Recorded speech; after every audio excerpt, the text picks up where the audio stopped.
আমি এবং তিনি মাগরিবের নামাজে প্রথম রাকাতে এমন সময়ে গেলাম যে সময় ইমাম রুকু থেকে উঠে যাবে।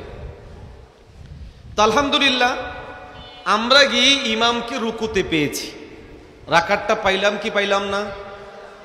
আমার তো অসুবিধা নাই, আমি যেহেতু ইমামের পিছনে সূরা ফাতিহা পড়াকে আমার জন্য ওয়াজিব মনে করি না, বিদায় আমি তো এই রাকাত পড়লাম, আমার রাকাতটা হয়ে গেল, অসুবিধা নাই।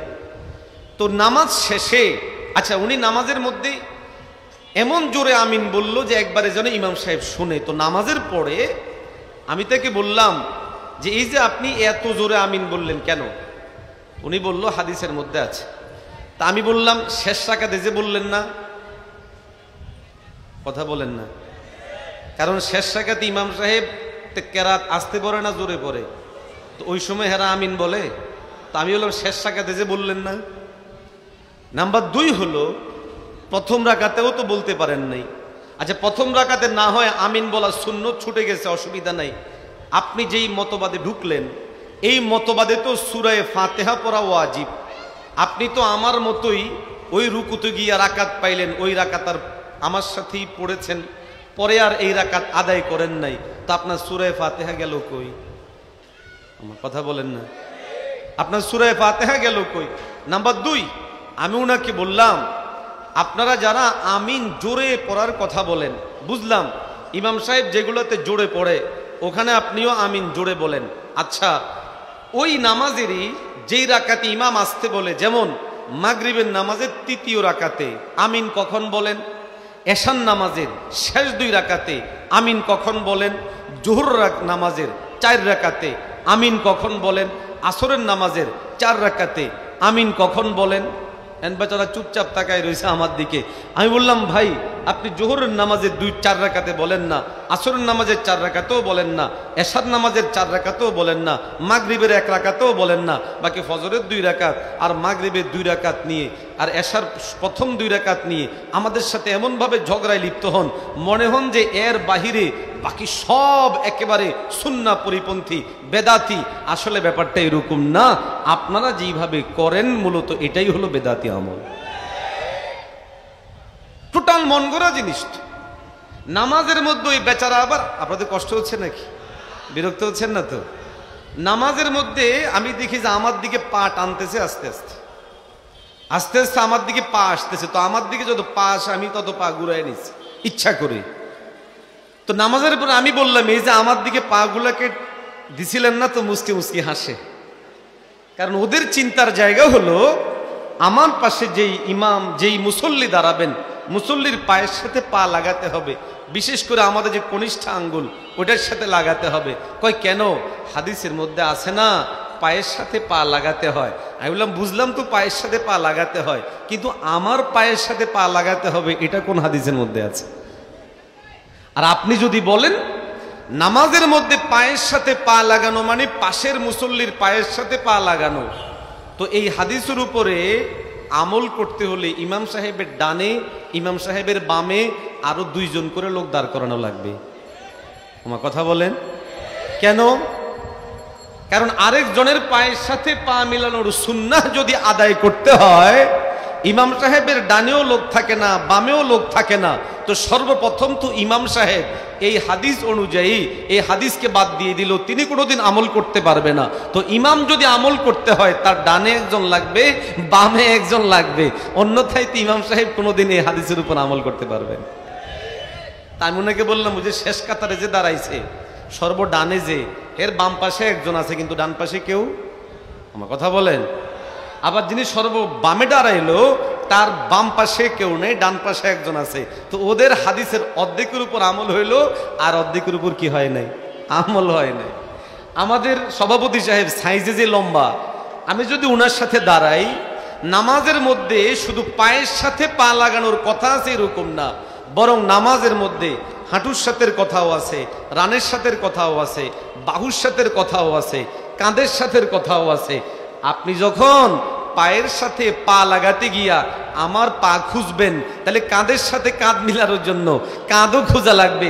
এখন এই বেচারার কাঁধ যেই পরিমাণ সাইজে, আমি ওই পর্যন্ত উঠতে হলে আমার এই কাঁধ এটাকে সাইজ করে উপরে উঠাইয়া তারপরে ওনার কাঁধের সাথে কাঁধ মিলানো লাগবে। বিশ্বাস না হলে হুজুরকে আর আমাকে দাঁড় করান, দেখবেন যে সাইজে আমরা দুজন মোটেও মিল নেই। এখানে মৌলিক কথা হলো হাদিসের অনুসরণের নামে আমাদের ভাইয়েরা লোকদের মাঝে যেই মেসেজ ছড়িয়ে দেয় এবং আমাদের লোকেরাও না বুঝে যেই গর্তের মধ্যে অনুপ্রবেশ করে, সেটা হলো এই যে এই মতবাদটা যদিও বাহ্যিকভাবে দেখতে অনেক সুন্দর, কথাগুলো অনেক সুন্দর মনে হয়, মূলত মানুষকে বিভ্রান্ত এবং বিচ্যুত করার জন্যই তারা এই কথাগুলো লোক সমাজের মধ্যে ছড়াচ্ছে। আমাদের কোনো আলেমও বলেন অসুবিধা কি, কি অসুবিধা কি, অসুবিধা কি? ওনাদেরটাও হাদিসে আছে, আপনাদেরটাও হাদিসে আছে। আমি বললাম অসুবিধা ছিল না, কিন্তু অসুবিধা ওনারা তৈরি করেছেন। অসুবিধা কেন তৈরি হয়েছে? কারণ তারা যদি হাদিসের ভিন্নতার উপরে আমল করাতে সীমাবদ্ধ থাকেন, তাহলে হাদিসের ভিন্নতার উপরে আমল ইমাম আহমদ বিন হাম্বল করেছেন, ইমাম শাফি করেছেন, ইমাম মালিক করেছেন। অতএব হাদিসের ভিন্নতার উপর আমল অসুবিধা ছিল না। কিন্তু এই মতবাদটা তারা যারা ছড়ান, তাদের মূল আওয়াজ হলো একমাত্র তারাই ঠিক, একমাত্র এটাই সুন্নত, এর বাহিরে বাকিগুলো সুন্নাহ না, বাকিগুলো বিদআত। এই জন্যই তো একজন যুবককে যখন তারা দাওয়াত দেয় তখন বলে তুমি যে নামাজ পড়ো সেই নামাজটা হলো বেদাতি নামাজ। এজন্য তাদের আলোচনার মধ্যে বেদাত বেদাত শব্দটা অনেক বেশি শুনবেন। আমাদের নামাজ বেদাতি, আমাদের হাত বাঁধা বেদাতি, আমাদের আকীদত বেদাতি, সব কিছুকে তারা বেদাত সাব্যস্ত করতে চায়। এই জন্য আমাদের এখানে কথা বলতে হয়, আমাদেরগুলো যেই যেই কারণে বেদাত, একই কারণে তোমাদেরগুলোও সব বেদাত। আমাদের ওলামায়ে কেরামদের কেউ কেউ এখানে প্রতারিত হন, ধোকার মধ্যে পড়েন, কয় ভাই অসুবিধাটা কি? কারণ আমরা যেটা অনুযায়ী আমল করি এটাও হাদিসে আছে, তারা যেটা অনুযায়ী আমল করে সেটাও হাদিসে আছে। এখন অসুবিধা কি? একটা মানুষ নামাজটা পড়ার ক্ষেত্রে একটু তাদের মতো পড়লো, আমি বলি অসুবিধা ছিল না। কিন্তু আপনি আমি যদি ইসলামকে সীমাবদ্ধ করি শুধুমাত্র ইবাদতের মধ্যে, তাহলে তো ঠিক ছিল যে ইবাদত আমি আমার মতো করে করব, আল্লাহর কাছে আমি আমার মতো করে জবাবদিহিতা করব, অসুবিধা ছিল না।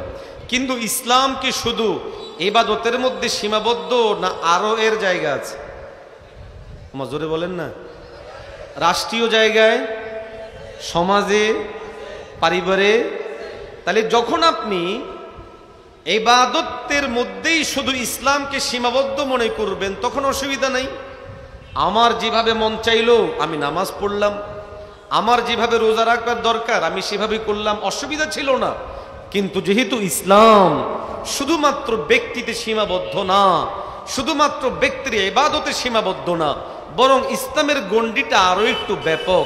ইসলাম রাষ্ট্রেও আছে, ইসলাম আইনে আছে, ইসলাম আদালতে আছে, ইসলাম সমাজে আছে, ইসলাম পরিবারে আছে। আপনি যদি ইবাদতের মধ্যে তাকে ছাড় দিয়ে দেন অসুবিধা নাই, হাদিস অনুযায়ী হলেই হলো, তখন আপনাকে আইন আদালতেও ছাড় দিতে হবে, বিচার ব্যবস্থাপনায় ছাড় দিতে হবে, পারিবারিক ব্যবস্থাপনায় ছাড় দিতে হবে, অসুবিধা নাই। এই অসুবিধা নাই সব জায়গার মধ্যে বলতে গেলে ইসলামের যে রুলস, ইসলামের যে নিয়ম নীতি, এটা ঠিক থাকবে না, তখন এটা খামখেয়ালি হয়ে যাবে। কারণ অনেক জিনিস এমন আছে, এক ইমাম বলেছেন এটা হালাল, আরেক ইমাম বলেছেন এটা হারাম। এক জায়গায় এক ইমাম বলেছেন এটা করলে আপনার বউ তালাক হয়ে যাবে, আরেক ইমাম বলেছেন আপনার বউ তালাক হবে না। আপনি যখন নামাজে তাকে সুযোগ দিবেন, হাদিসের মধ্যে পাওয়া গেলেই হলো, কোনো ইমামের মতামত পাওয়া গেলেই হলো, তখন আপনি বাকি জায়গাগুলোতেও বলতে হবে অসুবিধা নাই, হয়ে গেছে, অসুবিধা নাই, হয়ে গেছে। এরকম করতে গেলে তখন আর ইসলামের যে সৌন্দর্য, ইসলামের যে নীতিমালা, এটা আর টিকবে না।